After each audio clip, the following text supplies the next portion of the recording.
싱하이밍 대사를 겨냥해 가교 역할이 부적절하다는 대통령실의 비판을 중국이 정면 반박했습니다. 싱 대사가 양국 간 이해와 협력을 촉진하는 제 역할을 잘하고 있다고 두둔한 겁니다. 辛海明大使同韩各界人士广泛接触交流，是其职责所在。目的是增进理解，促进合作。 중국 관영 매체들도 싱 대사가 맞는 말을 했다고 지원 사격에 나섰습니다.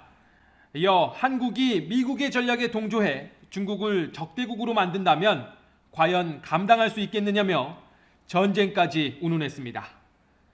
한미일 밀착에 대한 중국의 견제는 지난 3월 한일 관계 회복 국면에서부터 노골화됐습니다. 관영 매체들은 반공 우파끼리의 우호일 뿐이라며 야당을 비롯한 한국 내 반발 시위를 부각했고 한미, 한일 정상회담 성과엔 굴욕 외교, 아첨 등의 표현을 써가며 혹평했습니다. 4월 말 방미를 앞두고 나온 윤석열 대통령의 타이완 관련 외신 인터뷰 발언을 두고는 친강 외교부장까지 막말에 가까운 비난을 쏟아냈습니다. 其逻辑是荒谬的，其后果是危险的。在台湾问题上玩而活者，必自焚。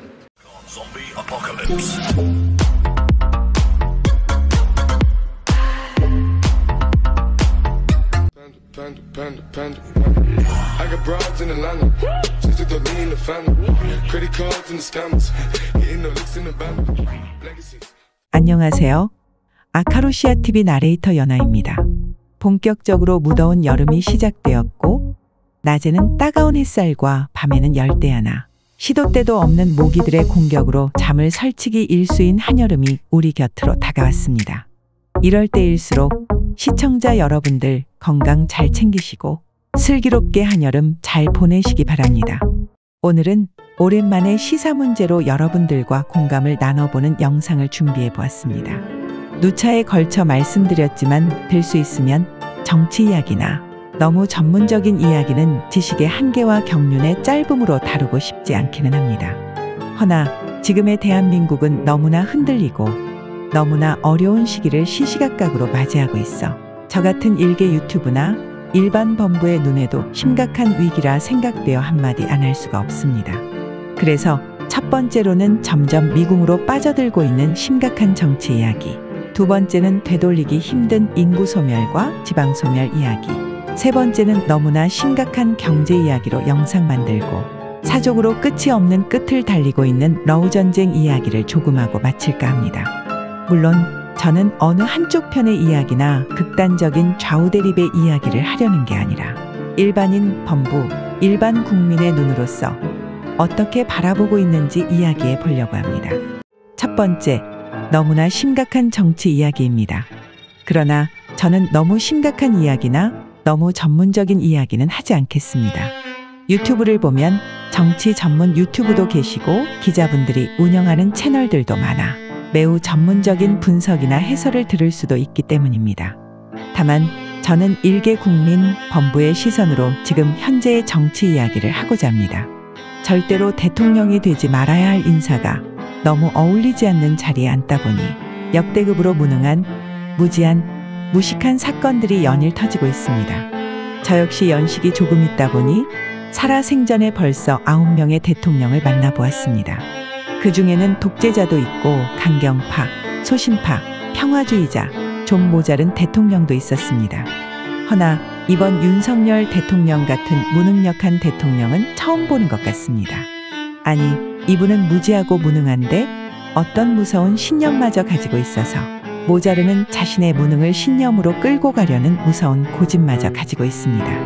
잘 모르는 자가 신념을 가지면 무섭다는 어느 개그맨의 말처럼 없다시피 한 정치 경력과 오로지 검찰인사밖에 모르는 편협한 인사인맥을 오로지 고집과 신념, 마이동풍, 마이웨이로 일관하고 있습니다. 지금 현재 대한민국의 모든 정치 난맥과 갈라치기, 벼랑길 끝에 서 있는 외교, 주저앉고 있는 경제, 물가 폭등, 기타 그 모든 문제의 시발점이 바로 윤석열 대통령입니다. 제가 태어나서 처음 본 대통령은 바로 박정희 대통령입니다. 박정희 대통령은 워낙 그 공과사가 뚜렷해서 일제강점기와 6.25 시대를 너무나 치열하게 살아내고 군사 쿠데타를 통해 정권을 잡은 후 대한민국의 경제 발전과 외교적 발전에 지대한 공이 있는 건 사실입니다. 물론 노년의 권력에 대한 집착과 노탐으로 안 좋은 결말을 맞이하긴 했지만 대한민국에 많은 영향을 끼친 대통령입니다. 전두환 노태우야 뭐 따로이 설명을 드려봤자 무얼 하겠습니까? 군사 쿠데타로 정권을 잡고 어거지로 대통령 된 자들은 어차피 역사의 심판을 받았고 끝끝내 사과 없이 둘 다 죽었으니까요. 김영삼 대통령, 김대중 대통령 두 분이야말로 정치 경력 수십 년에 엄청난 민주화 투쟁, 뚜렷한 정치 철학, 확실한 카리스마로 주변을 잘 다스렸고 대한민국의 크나큰 위기인 IMF를 그나마 잘 넘겼더랬습니다. 흔히들 김영삼 대통령을 IMF를 초래한 무능한 대통령이라고 욕하는데 이분은 금융실명제, 하나회 해산이라는 엄청난 공이 있습니다. 탄핵당한 박근혜 대통령은 따로이 말을 하지 않겠습니다. 어차피 최순실의 꼭두각시로서 허수아비 그 이상도 그 이하도 아니었으니까요. 이후 문재인 대통령은 급작스럽게 대통령이 되었음에도 너무나 훌륭하고 성공스럽게 대통령직을 잘 수행했다고 생각합니다. 물론 임기 말에 윤석열이라는 괴물을 검찰총장에 임명하는 최악의 자충수를 두어 오늘의 이 사태를 초래하기는 했습니다. 물론 문재인 대통령 또한 사람이다 보니 가면을 쓰고 인간인척 모두를 속인 양도구육의 괴물을 누군들 알아보았겠습니까만 지금 현재 윤석열 대통령의 행보를 보면 정말 기가 차고 혀를 내두르며 상상도 못한 행동들을 서슴없이 주위의 눈치도 보지 않고 국민을 전혀 무서워하지 않으며 오로지 신념으로 국정을 이끌어 나가고 있습니다. 박정희, 전두환 같은 군사 독재자들도 일단 국민의 눈을 두려워하고 언론을 무서워하며 주위의 평판을 신경 쓰며 여론을 촉각을 곤두세워 신경 쓰고는 했습니다. 헌데 윤석열 대통령 이분은 전혀 그런 것을 신경 쓰지 않습니다.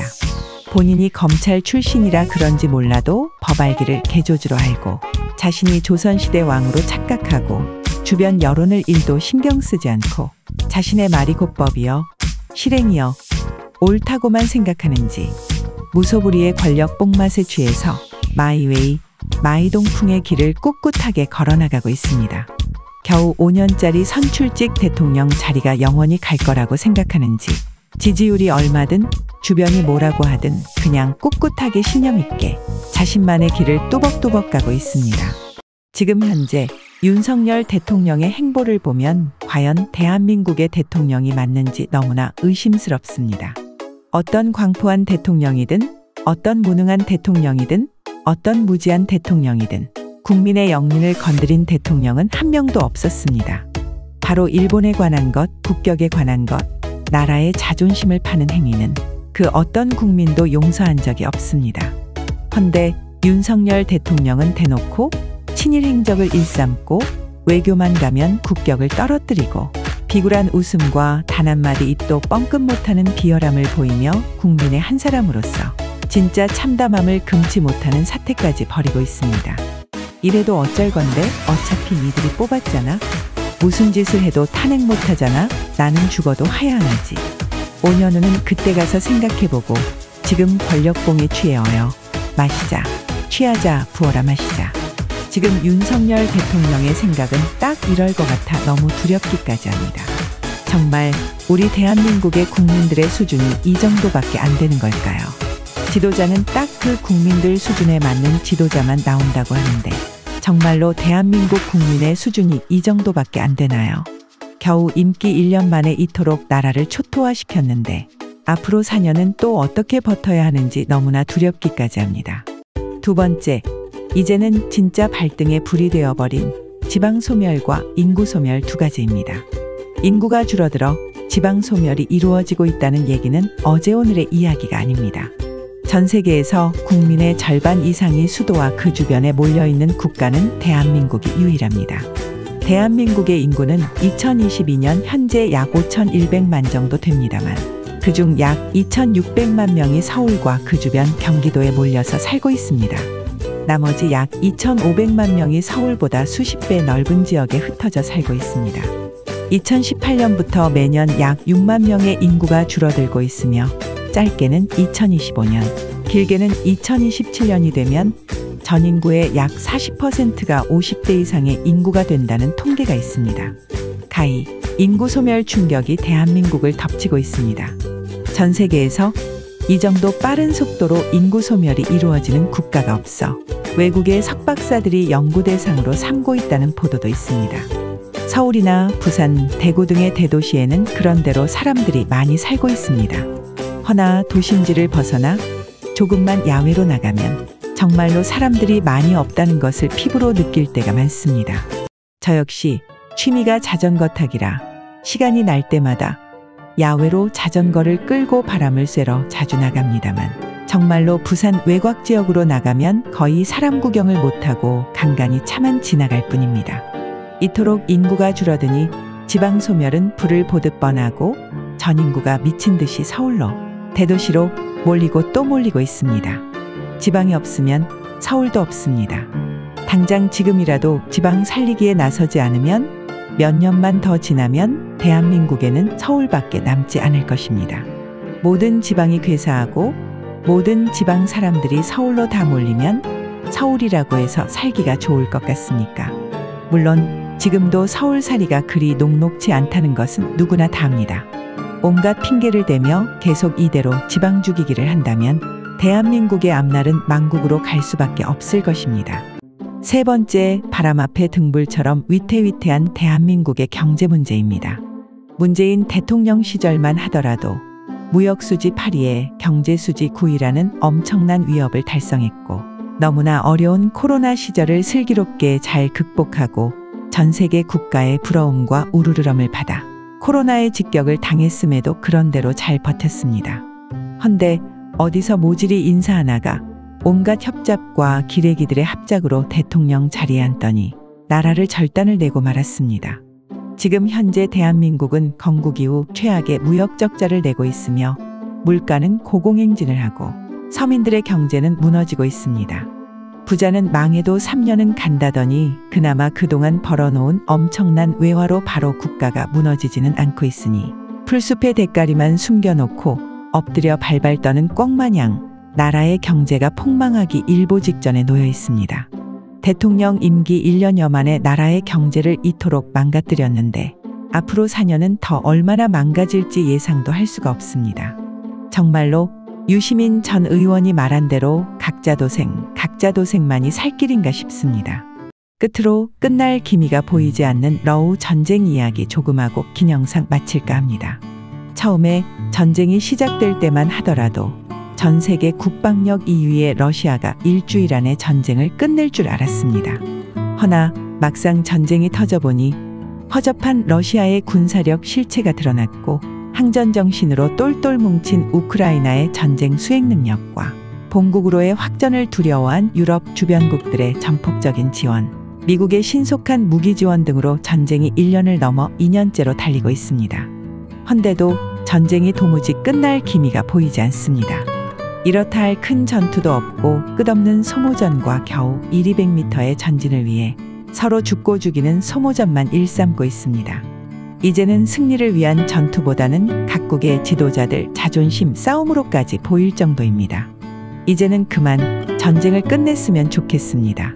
겨우 1,200m의 땅을 빼앗기 위해 자국의 수많은 젊은이들이 진흙탕에서 죽어나가고 전 세계의 경제가 흔들리며 언제 돌아갈 수 있을지 기약도 할 수 없는 수많은 전쟁 피난민을 만들고 도대체 러시아의 푸틴은 무엇 때문에 전쟁을 지속하고 있는 건지 도무지 알 수가 없습니다. 아무런 실익도 없이 그냥 무의미한 죽음만이 계속되고 있는 겁니다. 그 와중에 쓸 수도 없는 핵무기를 벨라루스에 배치한다고 하고 전 세계를 겁박하며 항전 의지를 고수한다고 하니 노망이 든 건지 정신이 오락가락하는지 알 수가 없습니다. 핵무기는 있으나 마나한 무기입니다. 무기라는 것은 상대방에게 언제든 쓸 수 있어야 무기지.